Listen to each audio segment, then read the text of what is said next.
ఆంధ్రప్రదేశ్ రాష్ట్రంలో ఎన్నికలు ముగిశాయి. జూన్ 4వ తేదీన ఫలితాలు వెలువడనున్నాయి. ఏ పార్టీ ఎన్ని సీట్లు గెలుస్తుంది, ఏ స్థానాలలో ఏ అభ్యర్థులు గెలవబోతున్నారు, మనతో చర్చించడానికి ప్రస్తుతం మనతో ఉన్నారు అజయ్ గారు, టీడీపీ యాక్టివిస్ట్ గారు. నమస్తే. నమస్తే. రాష్ట్రంలో వ్యతిరేకత చాలా ఉందని చెప్పుకొస్తున్నారు. మరి ఇటువైపు కూటమి 3 పార్టీలు కలిసి వచ్చింది. మరి అధికారంలోకి మేము వస్తామని వీరు, మేమే వస్తామని వారు అంటున్నారు. మరి వాస్తవానికి ఎవరు అధికారంలోకి వచ్చే అవకాశాలు ఉన్నాయంటారు? మరి ఎలక్షన్ రోజే వాళ్ళ అయిపోయిన తర్వాతే వైసీపీ నాయకుల బేరతనం మాటలు గమనించిన తర్వాత అందరికీ అర్థమైపోయింది ఖచ్చితంగా కూటమి గెలుస్తుంది. ఇంతకుముందు వైసీపీ నాయకులు ఎంత గాంభీర్యంగా మాట్లాడోళ్ళో, ఎంత చులకన చేసి మాట్లాడోళ్ళో, ఎంత రెచ్చిపోయి బూతులతో మాట్లాడోళ్ళో అందరం చూసాం. కానీ ఎలక్షన్స్ అయిపోయిన తర్వాత వాళ్ళ మాటల బేలతనం కనిపిస్తుంది, వాళ్ళ భయం కనిపిస్తుంది. ఓన్లీ వీళ్ళు రేపు టీడీపీ అధికారంలో రాకముందే ఎంత అరాచకం చేస్తున్నారే, వస్తే ఎలా ఉంటుందని చెప్పేసి ఒక భయం, వాళ్ళ మాటల్లో భయం కనిపిస్తుంది. సో దీన్ని బట్టి అర్థమవుతుంది నిజంగా వాళ్ళు గెలిచేవాళ్ళు అయితే మేము అధికారంలోకి వచ్చిన తర్వాత మీ తాత తీస్తాం ఎలక్షన్స్ రిజల్ట్స్ వచ్చిన తర్వాత అనేవాళ్ళు. సో ఆ మాటలు అనకుండా వాళ్ళు అధికారంలోకి వస్తే ఇంకెంత అరాచకం చేస్తారని అంటున్నారంటే అక్కడే అర్థమైపోతుంది వాళ్ళ మాటల్లో. ఇంతకుముందు అనిల్ కుమార్ యాదవ్ గారు ఎట్లా మాట్లాడేవాళ్ళు, సజ్జల రామకృష్ణారెడ్డి వార్నింగ్ చేసి మేము తాట తీస్తాం అన్నట్టు, కానీ మిమ్మల్ని ఏదైనా కానీ మ్యాన్ హ్యాండ్లింగ్ చేసి దాడులు చేసి ఏదన్నా లొంగ తీసుకుంటా అన్నట్టు ఉండేది. కానీ ఎక్కడ ఈ విధంగా బేలతనంతో మాట్లాడిన మాటలు మనం ఎప్పుడు వినలా. కానీ ఎలక్షన్స్ అయిపోయిన తర్వాత అట్లా మాట్లాడంటే వాళ్ళకి ఖచ్చితమైన రిపోర్ట్స్ ఉన్నాయి. ఎలక్షన్స్ అయిన తర్వాత కాదు, ఎన్నికల ముందే వాళ్ళకి ఓడిపోతున్న విషయం అర్థమైపోయింది. వాళ్ళు సిద్ధమంటూ వాళ్ళు 170 స్థానాలు మేమే గెలుస్తామని ప్రోగ్రాంలు పెట్టుకుంటూ వెళ్ళారు కదా. మరి వైనాడ్ కుప్పం, వైనాడ్ పిఠాపురం అంటూ వాళ్ళు అంటున్నారు. మరి మీరేమో ఇట్లా అధికారంలోకి కూటమి వస్తుందని చెప్తే ఎలా చెప్పగలుగుతున్నారు? మరి అంటే వాళ్ళు ప్రజల మైండ్ సెట్ని డైవర్ట్ చేయడం కోసం ఈ మాటలు ఎత్తుకున్నారు. వైనాట్ కుప్పం, వైనాట్ మంగళగిరి, ఇవన్నీ అబద్ధాలు అనమాట. సో అంటే కుప్పమే గెలుస్తాం అంటున్నారంటే వీళ్ళు ఖచ్చితంగా అధికారంలోకి వస్తామన్న కాన్ఫిడెన్స్ ఉంది కాబట్టే వైనాట్ కుప్పం అంటున్నారని జనాల మైండ్ సెట్ని ట్యూన్ చేయడం కోసం ఇది ఎత్తుకున్నారు. బట్ అల్టిమేట్గా జనం అయితే జగన్ పరిపాలనతో విసిగెత్తిపోయారు కాబట్టి కూటమికి గట్టిగా మద్దతు ఇచ్చారు. విదేశాల నుంచి వచ్చారు, పక్క రాష్ట్రాల నుంచి వచ్చారు. ఒక కూటమికి పెద్ద సమూహంలాగా వచ్చి ఓట్లేసి మరి గెలిపించడానికి. వైసీపీ సోషల్ మీడియా వేదిక ఏం చెప్తున్నారు అంటే జగన్మోహన్ రెడ్డి గారు ఏం చేయలేదని చెప్పి ఓటయ్యారు, మీరు ఏం చేయలేదని చెప్పి అధికారంకి రారని చెప్పుకొస్తారు. మరి అంటే గతంలో చంద్రబాబు నాయుడు 14 సంవత్సరాలు చేసి ఏం చేశారు అని చెప్తున్నారు. మరి దీన్ని ఎలా చూస్తారు? మరి మీరు చంద్రబాబు నాయుడు గారి పరిపాలనలో రాష్ట్రం ఒక స్టేజ్కి అభివృద్ధి వెళ్తుంది, నెక్స్ట్ ఇంకొక స్టేజ్లో రాజధాని పూర్తి అవుతుంది, పోలవరం పూర్తి అవుతుంది, అలాగే ఒక హోప్ ఉండేది. ఇప్పుడు చూస్తే అసలు ఏముంది, రాజధాని గురించి అసలు పూర్తిగా ఆశలు తెలుసుకోవాల్సి వచ్చింది, పోలవరం అయితే పూర్తిగా అటకెక్కిపోయింది. సో ఈ విధంగా ఏది చూసుకున్నా కానీ అభివృద్ధి అనే దాని మీద ఎవరికి ఎటువంటి అంచనా లేదు. ఎంతవరకు జనం దగ్గర 1000 రూపాయలు పన్నుల రూపంలో లాగటం, అందులో 100 రూపాయలు ఇచ్చేసి నేనే దేవుడిని అని చెప్పేసి ప్రచారం చేసుకోవడం తప్ప జగన్మోహన్ రెడ్డి గారు చేసిందేం లేదు. సో పబ్లిక్ కూడా అర్థమైపోయింది, మన దగ్గర దోచుకున్న డబ్బులే మనకు అందులో కొంత ఇస్తాడు అనేది లాజిక్ కూడా జనానికి తెలిసిపోయింది. గతంలో పోలవరం ప్రాజెక్టుని ఏటీఎం వాడుకున్నారని చంద్రబాబు నాయుడు గారు అన్న విషయం అందరికి తెలిసిన విషయం. మరి అదే పార్టీతో కలిసి ఎలా ముందుకు సాగింది? అప్పట్లో సిద్ధాంతపరంగా కానీ ఇంకేదైనా కానీ ఇప్పుడు పార్టీలు విడివిడిగా పోటీ చేసాయి కాబట్టి బీజేపీ అనేది వైసీపీకి అనుకూలంగా ఉన్న సమయంలో వాళ్ళు చెప్పిన మాట ప్రకారం అది పోలవరాన్ని ఏటీఎంగా వాడుకున్నారనే ఆ మాట మోడీ గారు మాట్లాడుతూ అది వైసీపీ వాళ్ళు ఇచ్చిన స్క్రిప్ట్ ప్రకారం. కానీ అదే బీజేపీ మంత్రులు, కేంద్ర మంత్రులు పార్లమెంట్లో చెప్పారు అక్కడ పోలవరం దగ్గర ఎటువంటి అవినీతి జరగలేదని చెప్పేసి వాళ్ళు స్పష్టత ఇచ్చిన మనం చూసాం. సో దాని మీద ఎటువంటి అభ్యంతరం లేదు, కలవటానికి అది ఎటువంటి అడ్డంకి కాదండి. ఇప్పుడు టీడీపీ బీజేపీతో పొత్తు కుదుర్చుకున్న తర్వాత ఈ మైనారిటీ ఓట్ బ్యాంక్ ఏదైతే టీడీపీ ఓట్ బ్యాంక్ ఉందో పూర్తిగా తగ్గిపోయిందని చెప్పుకొస్తారు. మరి మీరు అంటే జనాలు నమ్మే అవకాశాలు ఉన్నాయంటారా దీన్ని? అది చూస్తే ఇప్పుడు బీజేపీ టీడీపీ అనేది దగ్గరైంది కాబట్టి సో మైనారిటీ ఓట్లు వైసీపీకి వెళ్ళి అనుకుంటాం. వైసీపీ ఏమన్నా బీజేపీకి ఏమన్నా దూరంగా ఉందా? లేదు కదా. 5 ఏళ్ళు వాళ్ళ కింద దేహి అనుకుంటా వాళ్ళు అడకపోయినా కానీ ప్రతి బిల్లుకి మద్దతు ఇచ్చి వాళ్ళ కింద పాహిమాం అన్నట్టుగా, అంతే మరీ ఒక బానిసల కంటే కూడా హీనంగా పనిచేశారు. అందరూ చూశారు, పబ్లిక్ ముఖ్యంగా ముస్లిం మైనారిటీ ప్రజలు చూశారు. వాళ్ళకి ఉన్న పథకాలు తీసేయటం కానీ ఏదైతే చంద్రబాబు నాయుడు గారు బీజేపీతో పొత్తులో ఉన్నా కూడా ఎటువంటి అభ్యంతరం లేకుండా ముస్లిం మైనారిటీ వర్గాల కోసం కొన్ని పథకాలు పెట్టారు, తోఫా లాంటివి ఇచ్చారు. అలాగే వాళ్ళ కోసం కార్పొరేషన్ ఏర్పాటు చేసి వాళ్ళ లోన్స్ కూడా ఇవ్వడం జరిగింది. జగన్మోహన్ రెడ్డి చూసిన తర్వాత అవన్నీ తీసేశారు. సో ఇక్కడ గమనిస్తే చంద్రబాబు నాయుడు గారే మేలు చేశారు, కానీ పొత్తులో ఉన్నా కూడా జగన్మోహన్ రెడ్డి పొత్తులో లేకున్నా కానీ ముస్లిమ్స్కి వెన్నుపోటు పొడిచారు. కాబట్టి వాళ్ళు మళ్ళీ బీజేపీ వైసీపీ వైపు వెళ్ళే అవకాశం లేదు. వేస్తే ఒకవేళ కొంతమంది నచ్చకపోతే కాంగ్రెస్కి వేశారు, కానీ ఖచ్చితంగా చాలా మటుకు ఈ ఎలక్షన్లో ఎక్కువ ఓట్లు వైసీపీ కంటే కూడా కాంగ్రెస్ పార్టీకి ఎక్కువ పడ్డాయి ముస్లిం ఓట్లు. సరే, రాష్ట్రంలో ఏ నియోజకవర్గాలు పక్కకు పెడితే మీకు ఉమ్మడి కృష్ణా జిల్లాలో ఏ పార్టీ అభ్యర్థి గెలవబోతున్నారు? వైసీపీ ఎక్కువ స్థానాలు గెలుస్తుందని చెప్పుకొస్తారు, మరి ఇది ఎంతవరకు వాస్తవం? అది ఇప్పుడు చూస్తే మాది గన్నవరం నియోజకవర్గం. ఆల్రెడీ వంశీ గారు డల్లాస్ వెళ్ళిపోయారు అంటారు, మళ్ళీ వస్తారనే మాట కూడా లేదు. కాబట్టి సో మేము గన్నవరం ఖచ్చితంగా విన్ అవుతున్నాం. మా పక్కనే గుడివాడ ఉంది, గుడివాడ కూడా మేము ఖచ్చితంగా గెలుస్తున్నాం. గుడివాడ కొడాలని ఓడించే స్థాయి అక్కడ పోటీ చేస్తున్న అభ్యర్థి కాదని కొడాలి నానికి స్థాయి అంటూ ఏం లేదు. ఆయన ఇప్పుడు మాటలతో మభ్య పెట్టుకుంటూ వచ్చాడు. ఈ 4 సార్లు గెలిచాడు. ఏంటంటే 3 సార్లు ఓడిపోయినా కానీ పాపం ప్రతిపక్షం ఉన్నాడు కదా, అభివృద్ధి ఏం చేయలేకపోయాడంటే ప్రతిపక్షం ఉన్నాడు కాబట్టి చేయలేకపోయాడు అని చెప్పేసి ప్రజలు వాళ్ళంతటా వాళ్ళని సరి చెప్పుకొని 4సారి గెలిపించారు. సో 4సారి పార్టీ అధికారంలోకి వచ్చింది వైసీపీ పార్టీ, మంత్రి కూడా అయ్యాడు. అయిన తర్వాత ఏమైనా అభివృద్ధి చేయాలి కదా. ఎక్కడికక్కడ మున్సిపాలిటీ కంటే అంటే వర్స్ట్గా ఉంటుంది అనమాట. అదే స్లమ్ ఏరియా కంటే కూడా చాలా దారుణంగా ఉంటుంది. ఇప్పుడు ఆంధ్రప్రదేశ్లో ఏ పట్టణాన్ని చూసినా కానీ అన్ని పట్టణాలకల్లా వర్స్ట్ పట్టణం అంటే గుడివాడే ఉంటుంది. సో ఎటువంటి అభివృద్ధి లేదు, రోడ్లు వేసింది లేదు. విజయవాడ గుడివాడ రోడ్డు అంటే అది ఒక నరకానికి వేసిన రోడ్లా ఉంటుంది. అది అంత గోతులు ఉంటాయి. యాక్సిడెంట్లు కూడా జరిగి ఎంతోమంది మరణిస్తున్నా కూడా ఇతను ఎటువంటి చలనం లేకుండా కనీసం రోడ్డు కూడా వేయలేకపోయిన మంత్రి ఏ విధంగా గెలిపిస్తారు? సో మరి సోషల్ మీడియా వేదికగా చాలా చేశామని చెప్పుకొస్తారు నాన్నగారు. మరి ఏం చేశారు చెప్పమనండి, 4 చెప్పమనండి. బటన్ నొక్కి జగన్మోహన్ రెడ్డి వేసిన పథకాలు తప్ప ఈయన మంత్రిగా కానీ లేకపోతే ఎమ్మెల్యేగా కానీ గుడివాడకి చేసిన అభివృద్ధి ఉంది? కనీసం చంద్రబాబు నాయుడు గారు కట్టిన టిడ్కో ఇళ్ళు కూడా ప్రజలకు అందించలేదు. ఇటువంటి వ్యక్తికి ఏ విధంగా ఓట్లు వేస్తారు? సో ఇక్కడ ఏంటంటే గుడివాడలో ఎటువంటి అభివృద్ధి లేదు, అభివృద్ధికి దూరంగా విసిరేయబడింది. మీరు చూస్తే కుమార్ ఆంటీ కూడా వచ్చి వెనిగండ్ల రాము గారికి మద్దతుగా ప్రచారం చేసింది. తను ఒకటే చెప్పింది, 20 ఏళ్ల క్రితం ఏదైతే గుడివాడ ఉందో ఇప్పుడు కూడా అదే ఉంది. గుడివాడ అభివృద్ధి చెంది ఉంటే లేకపోతే ఆంధ్రప్రదేశ్ అభివృద్ధి చెంది ఉంటే నేను హైదరాబాద్ వెళ్ళి మేము ఎందుకు పిలిపిస్తాం? ప్రతి ఒక్కరికి ఉంటుంది. ఇప్పుడు హైదరాబాద్ నుంచి ఎంతోమంది ప్రజలు అలాగే విదేశాల నుంచి వచ్చారు, బెంగళూరు నుంచి పక్క రాష్ట్రం నుంచి చాలామంది వచ్చి టీడీపీ ఓట్లేసి అందరూ మేము అన్న పిలిచాము. వాళ్ళంతటా వాళ్ళు వచ్చారు. ఎందుకంటే రాష్ట్రం నాశనం అయిపోయింది. మళ్ళీ వైసీపీ గెలిస్తే ఇంకా మన రాష్ట్రానికి మనం వెళ్ళలేము. ల్యాండ్ టైటిలింగ్ యాక్ట్ ద్వారా మన ఆస్తులు కూడా లాగేసుకుంటారు. మన రాష్ట్రం ఇంకా పూర్తిగా అధోగతి పాలైపోతుంది. మన ఆస్తులన్నీ లాగేసుకుంటారు. ఇంకా మనం అసలు అక్కడ ఉండలేము అనే భయం అనేది ప్రజల్లో ఏర్పడింది. సో ఆ భయమే ఇంతమంది ప్రజలు హైదరాబాద్ నుంచి కానీ పక్క రాష్ట్రం నుంచి కానీ విదేశం నుంచి కానీ వచ్చి తండోపతండాలుగా వచ్చి ఓట్లు వేయటానికి కూటమికి ఓట్లు వేయటానికి కారణమైంది. సో వైసీపీ చిత్తు ఓడిపోతుంది. చాలామంది అంటున్నారు ఏంటంటే రిపోర్ట్స్ 110 సీట్స్ వస్తాయి అన్నారు, 110 120 వస్తాయి అన్నారు కూటమికి. బట్ నా అంచనా ప్రకారం 140 to 150 వస్తాయి. విజయవాడ పార్లమెంట్లోనే 7 స్థానాలు వైసీపీ గెలుస్తుందని చెప్తారు.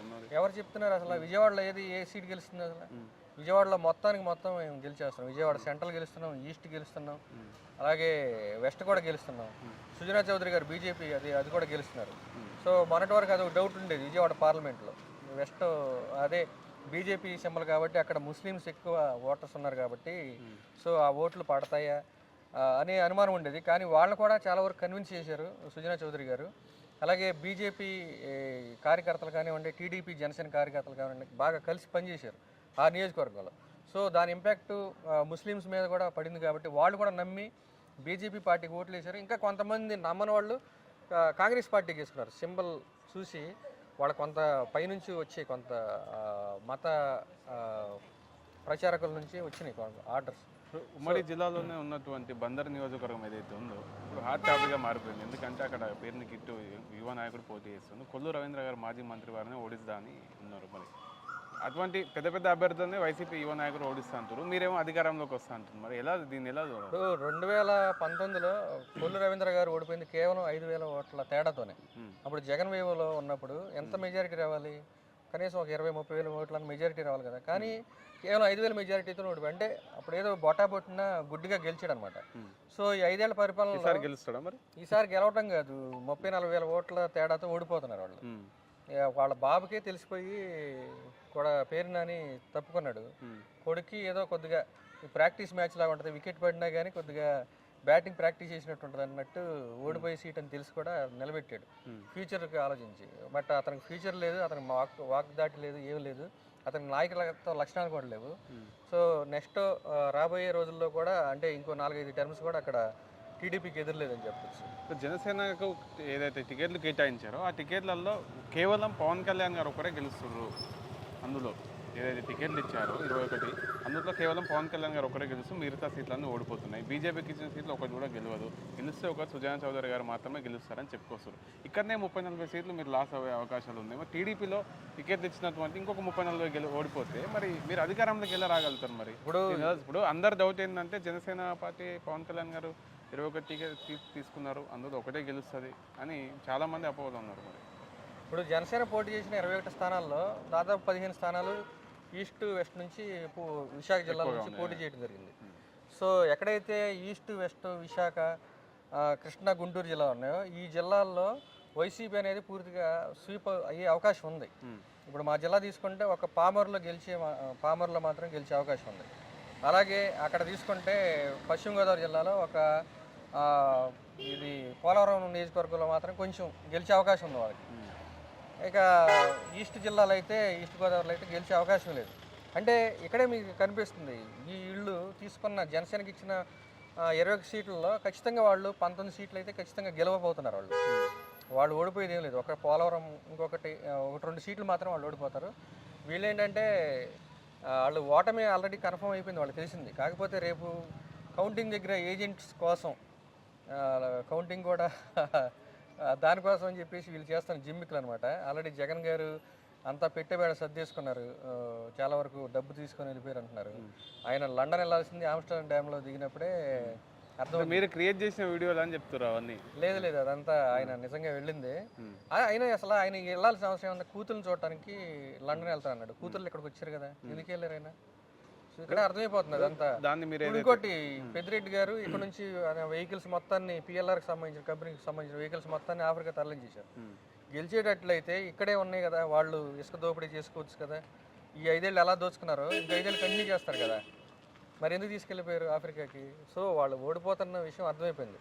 వాళ్ళు గెలిస్తే వాళ్ళకి ఎదురు లేదు, చెప్పేవాడు లేడు. వాళ్ళ దోపిడిని అడ్డుకునేవాడు ఎవడు లేడు. 5 ఏళ్ళు ఎవడన్నా అడ్డుకున్నాడా?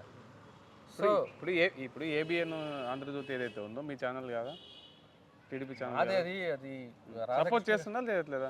సపోర్ట్ అంటే ఎవరికి వారి సిద్ధాంతాలు ఉంటాయి. ఈటీవీ 2 సపోర్ట్ చేస్తున్నాయి. మరి మీ చంద్రబాబు నాయుడు గారు అమెరికా వెళ్తున్నారు అని చెప్పి ఒక పేపర్లోనేమో విశ్రాంతి కోసం అని వస్తుంది, ఒక పేపర్లోనేమో ఆయనకు హెల్త్ బాగాలేదు ఆరోగ్యపరంగా అని చెప్తారు. అంటే మీరే క్లారిటీ లేదా? ఆంధ్రజ్యోతి పేపర్లోనేమో విశ్రాంతి కోసం అమెరికా వెళ్తున్నారు అని చెప్పారు. మరి ఈనాడు పేపర్లోనేమో ఆరోగ్యం బాగాలేదు, ఆరోగ్య నిమిత్తం పరీక్షల కోసం వెళ్తున్నారు అని చెప్పారు. మరి జగన్ గారు వాళ్ళ కూతుర్ల కోసం వెళ్తారని డైరెక్ట్ చెప్పారు కదా. మరి ఇప్పుడు ఏదైతే ఉందో చంద్రబాబు నాయుడు గారికి విదేశాలు వెళ్ళకూడదు అనే కండిషన్ అయితే లేదు. ఆయన కేసుల్లో చూడండి, జగన్కి అయితే ఉంది కదా. ఆయన ప్రతిసారి కోర్టు పర్మిషన్ తీసుకున్న తర్వాతే వెళ్ళాలి. ఆయన కోర్టుకి అప్లై చేసుకున్నాడు. 14వ తారీఖున తీర్పు వచ్చింది కాబట్టి ఆయన వెళ్తున్నాడు. అంటే చంద్రబాబు నాయుడు గారికి అట్లాంటి తీర్పు ఏం అవసరం లేదు. ఆయన ఎట్లాగైనా వెళ్ళొచ్చు, ఆయన విహారయాత్రలకు వెళ్ళొచ్చు, ఎవడ అబ్జెక్షన్ పెట్టాల్సిన అవసరం లేదు. ఎవరికి ట్రీట్మెంట్ కోసం వెళ్తాడు, విహారయాత్ర కోసం వెళ్తారు, లేకపోతే ఏదో బిజినెస్ పర్పస్ కోసమైనా వెళ్తారు. ఎవడో ఏమంటారు 20 నుండి 30 ఓట్లతో ఓడిపోతుందండి కుప్పంలో చంద్రబాబు నాయుడు. అది ఎవడైనా నవ్వుతారండి. అది ఇప్పుడు కుప్పం అనేది ఆయన ఇప్పటి నుంచి పొలిటికల్ అనలిస్టులు కూడా ముందుకు వచ్చి మీడియా పరంగా చెప్తున్నారు.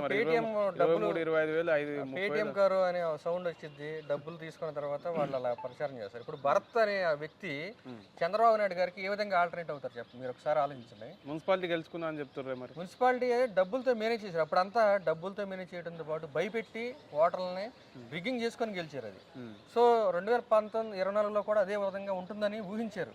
అరే 2021లో జరిగిన ఎలక్షన్స్లో ఈ మున్సిపల్ కానీ పంచాయతీలు కానీ మనం ఈజీగా విన్ అయ్యామే, ఎవడు మనకు ఎదురు చెప్పినోడు లేడే, ఇక మనదే రాజ్యం, ఎవడు ఆపలేడు కదా, ఇలా గెలుస్తామని కళ్ళగన్నారు. కానీ అక్కడికి వచ్చిన సీన్ రివర్స్ అయింది. అక్కడ ఏంటంటే పూర్తి స్థాయిలో ఇప్పుడు చంద్రబాబు నాయుడు గారికి పులివెందులో జగన్మోహన్ రెడ్డికి వచ్చిన మెజారిటీ కంటే కూడా చంద్రబాబు నాయుడు గారికి ఎక్కువ రాబోతుంది. జగన్మోహన్ రెడ్డి గారు బతికి బయటపడినట్టుగా సాగు తప్పుకొనలో పోయినట్టుగా ఏమన్నా గెలిచే అవకాశం ఉంది, అంతేగాని గెలిచాలని కూడా చెప్పలేకపోతున్నాం. వీళ్ళకు ఉన్న మైనస్లు కవర్ చేయడం కోసం మా మీద ఇప్పుడు రేపు జగన్మోహన్ రెడ్డి గారికి చంద్రబాబు నాయుడు గారికి అక్కడ ఏమీ ఎదురు లేదు, కానీ జగన్మోహన్ రెడ్డి గారికి వాళ్ళ చిల్లు రూపంలో వచ్చారు కదా. సో అది దాన్ని కవర్ చేయడం కోసం ఇప్పుడు ఈ నాయకుల మీద, మా చంద్రబాబు నాయుడు గారి మీద కానీ లోకేష్ గారి మీద కానీ పిఠాపురంలో పవన్ కళ్యాణ్ గారు ఓడిపోతారని ఈ విధంగా కవర్ చేస్తున్నారు, ఓడిపోతారని చెప్పేసి. నిజానికి ఓడిపోతున్న భయం వాళ్ళకు ఉంది. షర్మిల ఎఫెక్ట్ ఎవరికి ఉందండి? కడపలో ఉందా లేకపోతే కుప్పంలో ఉందా, మంగళగిరిలో ఉందా? షర్మిల ఎఫెక్ట్ లేదు కదా, కడపలో ఉంది. కడపలో ఎఫెక్ట్ ఉంటే ఎవరు ఓడిపోతారు? జగన్మోహన్ రెడ్డి గారు లేకపోతే అవినాష్ రెడ్డి గారు ఓడిపోతారు. బ్యాక్గ్రౌండ్ దీనికి సపోర్ట్ ఎవరు చేస్తారు కానీ మీరు సపోర్ట్ చేస్తారని చెప్తారు. ఖచ్చితంగా ఇప్పుడు మేము గెలవలేము అనుకున్న చోట ఖచ్చితంగా మేము ఎందుకు సపోర్ట్ గెలవాలి? చేస్తాం. మీరు గెలవలేనప్పుడు వేరే పార్టీ పార్లమెంట్ ప్రతి మేము 140, 175 సీట్లలో ఏ పార్టీ 175 గెలవలేదు. సో గెలిచే చోట మేము ఖచ్చితంగా ప్రత్యర్థులు ఓడించడానికి ప్రయత్నిస్తాం. ఆ ప్రత్యర్థి ఎవరు? బీజేపీ కాదు, జనసేన కాదు, కాంగ్రెస్ కాదు, కేవలం వైసీపీ. సో వైసీపీ మాకు మాత్రమే ప్రత్యర్థి కాదు, ప్రజలకు కూడా ప్రత్యర్థి. ప్రజలకు ఒక రాక్షస పాలన చేసిన కారణంగా ఇప్పుడు జగన్మోహన్ రెడ్డిని ఓడించాలంటే మేము ఖచ్చితంగా వేరే పార్టీతో అయితే ఖచ్చితంగా గెలిపించడానికి, మేము గెలవలేని ప్రాంతంలో వేరే వాళ్ళని గెలిపించడానికి ఖచ్చితంగా ప్రయత్నం చేస్తాం. అదేం తప్పు కాదు. సరే ఇప్పుడు ఈ మీరు టీడీపీ యాక్టివిస్ట్గా టీడీపీ కార్యకర్త పక్కకు పెడితే మీరు ఎవరో ఒక సామాన్య వ్యక్తి అనుకుందాం. మీరు ఏ నియోజకవర్గం వస్తుంది? మాది గన్నవరం. గన్నవరంలో వల్లభనేని వంశీ గారిని ఓడించడానికి గల కారణాలు ఏముంటాయి? ఇప్పుడు ప్రజలు మీరు అంటున్నారు, ఇంతసేపు మనం మాట్లాడుకొస్తే ఏంటంటే టీడీపీ కూటమి అధికారంలోకి వస్తుందని చెప్తారు. ఆయన ఏం చేయలేదని చెప్పి మీరు ఆయనను ఓడిస్తామని చెప్పగలుగుతారు. ఆయననే అక్కడ వచ్చిన కొత్త అభ్యర్థి అక్కడ ఎర్లగడ్డ ఏదో పేరు ఆయనే కాదు. ఇప్పుడు వంశీ గారి పక్కన పెడితే గన్నవరంలో ఓడించడమే కాదు, రాష్ట్రంలోనే మొత్తం వైసీపీని ఓడించాలని ఒక నిర్ణయం తీసుకున్నారు. ఎందుకంటే అభివృద్ధి లేదు కాబట్టి. ఇప్పుడు ఈయన గన్నవరంలో వంశీ గెలిస్తే జగన్మోహన్ రెడ్డి గారు అడ్వాంటేజ్ కదా. సో జగన్మోహన్ రెడ్డిని ఓడించాలంటే ప్రతి నియోజకవర్గంలో ప్రతి అభ్యర్థిని ఓడించాలి ఇక్కడ. కాబట్టి గన్నవరంలో కూడా ఓడిస్తున్నారు. దాంతోపాటు వంశీని ఓడించడానికి కారణం ఏంటంటే ఆయన చంద్రబాబు నాయుడు గారి సతీమణిని, ఆ 75 ఏళ్ల వయసు ఉన్న ఆ వ్యక్తిని తన క్యారెక్టర్ గురించి మాట్లాడటం అనేది ప్రజలు జీర్ణించుకోలేకపోయారు. సో ఖచ్చితంగా ఆ ఎఫెక్ట్ అయితే, ఇంపాక్ట్ అయితే ఉంటుంది. సో రేపు 30,000 ఓట్ల మెజారిటీ తేడాతో ఓడిపోయే అవకాశం ఉంది. సో యార్లగడ్డ గారు గెలుస్తారు. పైగా ఇంకోటి ఏంటంటే మీకు ఆల్రెడీ చెప్పాను కదా, డెవలప్మెంట్ లేదు మొత్తం. మా ఇంతకుముందు గన్నవరం నియోజకవర్గం ఫ్లైఓవర్లు అన్ని బాగానే చేశారని చెప్తున్నారు. మరి అది ఎవరు పరిపాలన చేశారు? అది టీడీపీ పరిపాలన చేశారు. టీడీపీ ఏం చేసింది? నియోజకవర్గాలకు నిధులు ఇచ్చింది, అభివృద్ధి చేసింది. అది వంశీ కాదు, చంద్రబాబు నాయుడు గారు తీసుకున్న చొరవ. ప్రతి నియోజకవర్గంలో అభివృద్ధి జరగాలి అని చెప్పేసి ఇప్పుడు ఎవరన్నా వచ్చి ఎమ్మెల్యే అభ్యర్థి మాకు ఇట్లా ఫండ్ కావాలి అని అడిగితే ఇచ్చారు. మీరు చూడండి, ఇప్పుడు కొడాలని ఒకసారి వెళ్ళి అడిగాడు, జగన్ అన్న నాకు 300 కోట్లు ఇవ్వండి అంటే, దేనికంటే ఫ్లైఓవర్ వేసుకుంటే ఎవరికో అంత డబ్బులు మన దగ్గర ఎక్కడ ఉన్నాయి అన్నాడు. కొడాలని గారే డైరెక్ట్గా చెప్పారు. అదే చంద్రబాబు గారి దగ్గరికి వెళ్ళి అడిగితే ఏ ఎమ్మెల్యే అడిగినా కానీ అభివృద్ధి కోసం నిధులంటే ఖచ్చితంగా ఇచ్చేవాళ్ళు. సో ఇప్పుడు ఒకవేళ టీడీపీ గెలిస్తే రేపు చూడండి మా గుడివాడ ఎంత అభివృద్ధి చెందుతుందో చూడండి. ఎన్ని సీట్లతో అధికారంలోకి వస్తుంది అనుకుంటున్నాం? మేము అయితే 140 నుంచి 150 సీట్లు వస్తాయని ఎక్స్పెక్ట్ చేస్తున్నా. 110కి అయితే ఖచ్చితంగా తగ్గు, అందులో డౌట్ లేదు. బట్ వేవ్ అనేది ఉంది కాబట్టి సైలెంట్ ఓటింగ్ అనేది చాలా జరిగింది. పార్లమెంట్ స్థానాలు ఎన్ని గెలవచ్చు అనుకుంటున్నాను? పార్లమెంట్ కూడా 20 నుంచి 22 వరకు వస్తాయని నా ఎక్స్పెక్టేషన్. ఆంధ్రప్రదేశ్ రాష్ట్రంలో మొత్తంగా చూసుకుంటే ఓవరాల్గా కీలక నేత ఎవరైనా ఉన్నారని చెప్తే కొంచెం పవన్ కళ్యాణ్ గారు. ఎందుకు అంటే సీట్లు త్యాగం చేశారు, ప్రతి ఒక్కరు త్యాగం చేస్తూ ముందుకు వస్తున్నారు ప్రజల కోసం. గతంలో మనం విన్నాం, చూసాం కూడా, తన ఇంట్లో కానీ తన ల్యాండ్స్ కానీ అమ్ముకొని రాజకీయాల్లోకి వచ్చి చేస్తున్నామని చెప్పి.